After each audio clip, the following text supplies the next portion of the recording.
I'm back at the Ashtead Fair. God, not you again.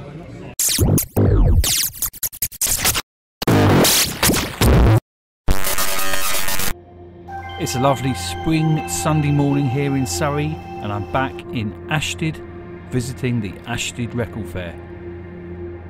This time I'm going to spend some time looking for super rare items.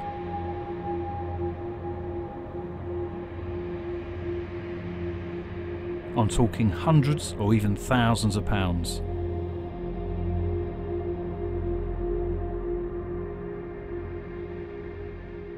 I've heard there's one dealer here who's got some really great items, so I'm going to do my best to seek him out.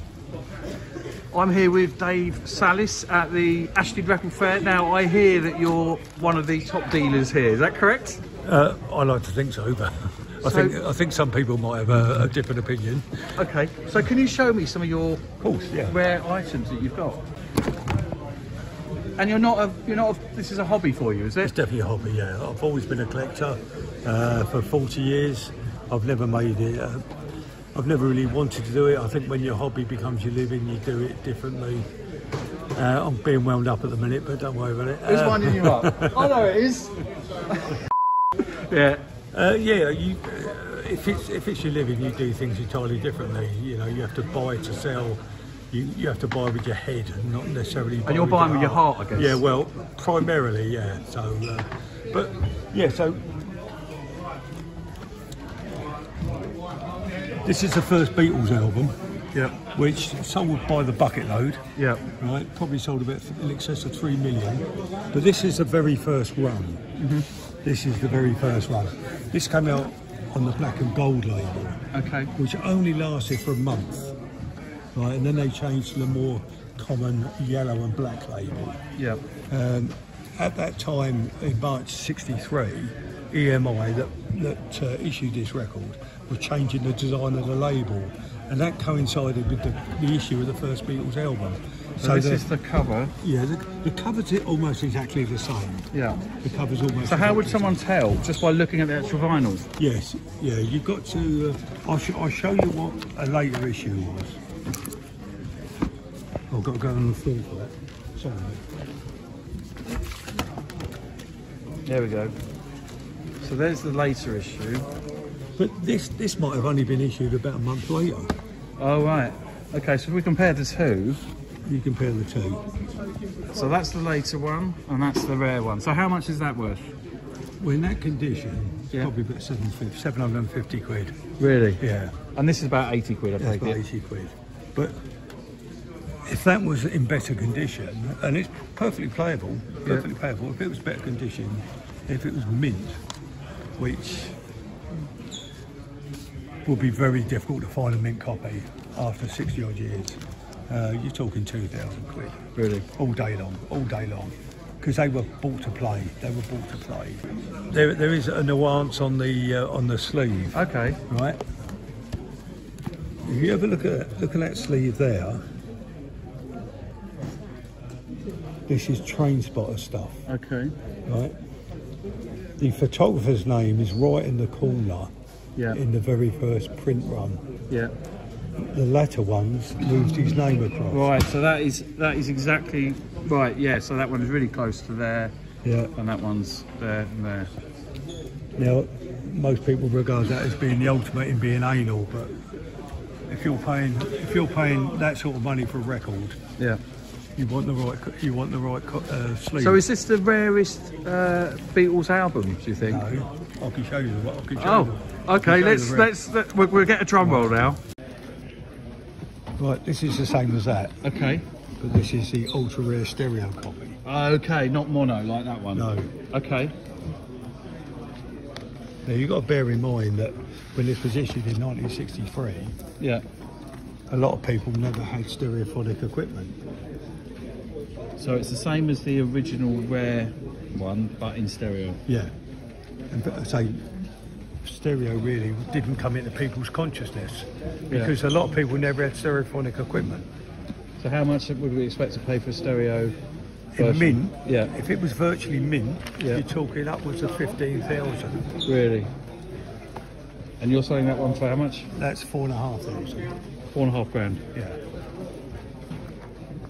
I mean, it's perfectly playable. It's got a few marks on it. So if people want to buy from you, do they only find you at a record fair? Oh yeah, definitely. You don't do any mail order, don't do anything? No. And the only fairs you do are here, or do you do... No, I do about half a dozen. You do Horsham? No, I do Crawley, Chichester, Victoria in London, Norwich, and Ashtead. And here, Ashtead, which is the best? Which is the best, I'm saying? That's not a question. That's not a question. Well, they're different. They are different. Yeah. You have different customers looking for different things. So Well, you only get YouTubers at Ashtead, so Ashtead's the best one.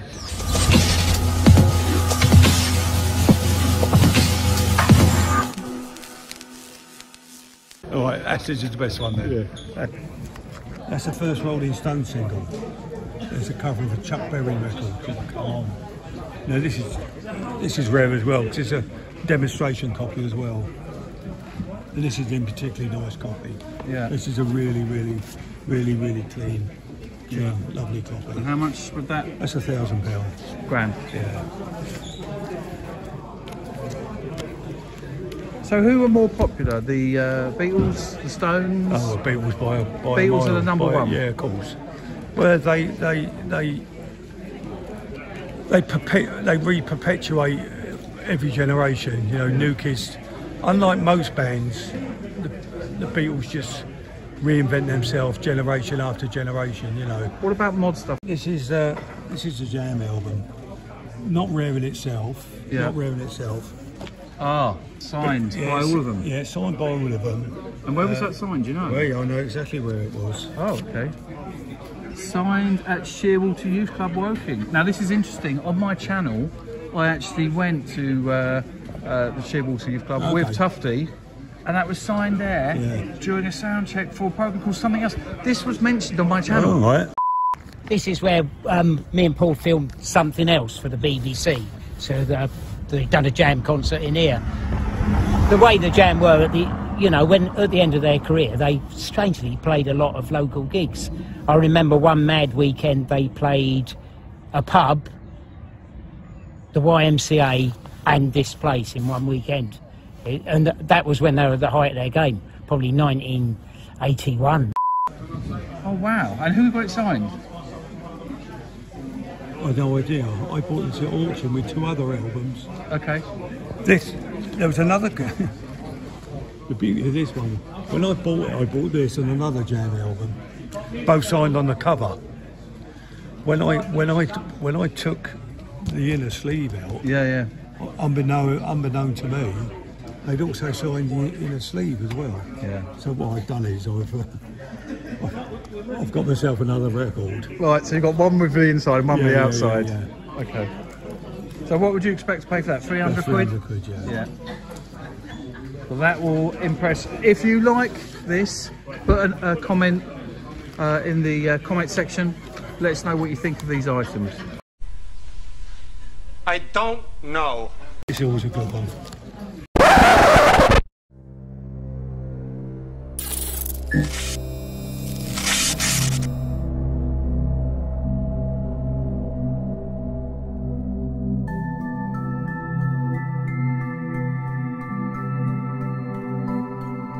If you're interested in the channel and it's your first time, check out the best of 2022. Loads of clips of my favourite episodes. Are you Tufty? You sure again? I know you. What now?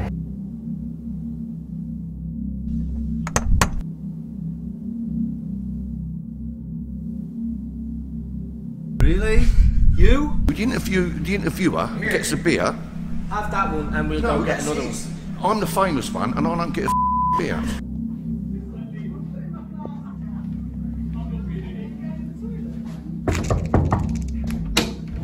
Oh, it's that geezer again. Look, only him.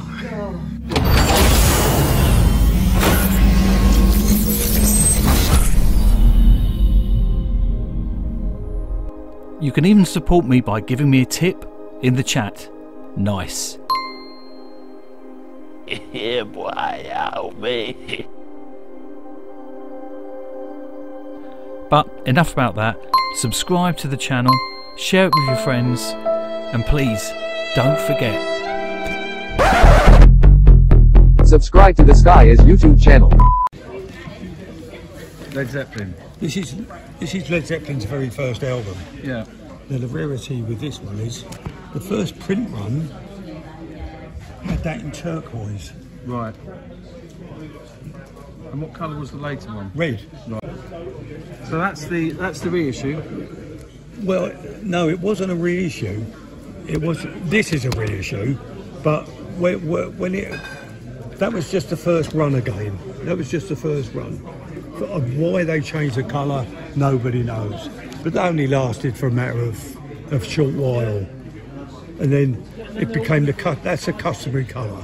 But the very first print run was in turquoise, and that's known as a turquoise Zeppelin. And how much would that set someone back? Well, that's not in great nick actually, but you are buying it for the sleeve. That'd be £1,000. Really? If it was in better nick, you'd probably get 2,000 for it. If it was in. And then the normal one is about what? 50 Well, quid? that's a reissue, is it? That's a reissue, but it's an extended reissue. Yeah, that's an original. Well, that's slightly different because that's Led Zeppelin 2. I haven't got a Led Zeppelin one at the moment, original. So now let's have a look at Bowie. This is David Bowie's very first album. Right, dates from 1967. Have they changed his eyes there? I don't know if it was Photoshop or He had different coloured eyes, didn't he? What they blue? I don't know. Yeah. I've never really taken any notice. Maybe they changed it. So that's his first solo album? That's his very first solo album from 67. Should we see the back? Yeah. Never sold anything when it came out. Never sold barely a few hundred copies, that did. And how much would that go for? And it's on what label? D-Ram. D-Ram, okay. And this is a really nice copy. Okay. And how much would that I'm fetch? looking for £2,000. £2,000? Yeah. Okay. So if you're after the rare Bowie album, come to the next Ashtead Record Fair, unless someone buys it today. Yeah. The chances of anyone buying it today are fairly remote, to be honest. Yeah. Now, if you're looking for rare Bowie singles... Okay. No, you haven't put one. I'm only warming up. I'm just warming up. Look, he's threatening to play music there. Right, come on. Right, this is David Bowie's very first single. Dave Jones, the King Bees. That was the name of his first band. Okay. That dates from 1964. Okay. The dates from 1964. Did he? So he changed his name, Dave Jones, because the guy from the Monkees, I guess. Davy Jones. No, not really. No, I'm not quite sure why he changed the name. I don't think there was any confusion. David Jones was obviously in America, wasn't he? £4 grand. Yeah, £4 grand. Yeah. Pistols. Well, yeah, Pistols, Clash, anything like that. Particularly attractive to people because people that went through that generation when they was in their teens, they're now in their 40s and 50s, and they're buying the original issues now. Yeah. Where they couldn't afford them back in the day. And in the day, it wasn't important to them, was it? Not only that, you see, it's all about nostalgia. Yeah. You know, they're buying the original records now because it reminds them of better days, you know, when they were growing up and they were younger and all this and the other. So, and they got the spare money now, you know. They made disposable income. Yeah, exactly. So we've had a good look at some of the stuff. There's plenty more here. There is plenty more, yeah. So you'll be at the next one, I assume? I'll be at the next Ashtead, yeah. I'll be at the next Ashtead. And I'll catch up with you then and see what latest ones you have. Okay, mate. Nice to see you. And you, mate. Thank you.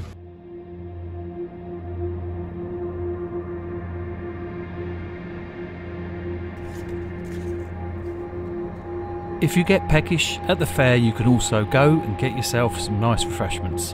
I opted for a nice cup of tea and a bacon butty. You've overstayed your welcome.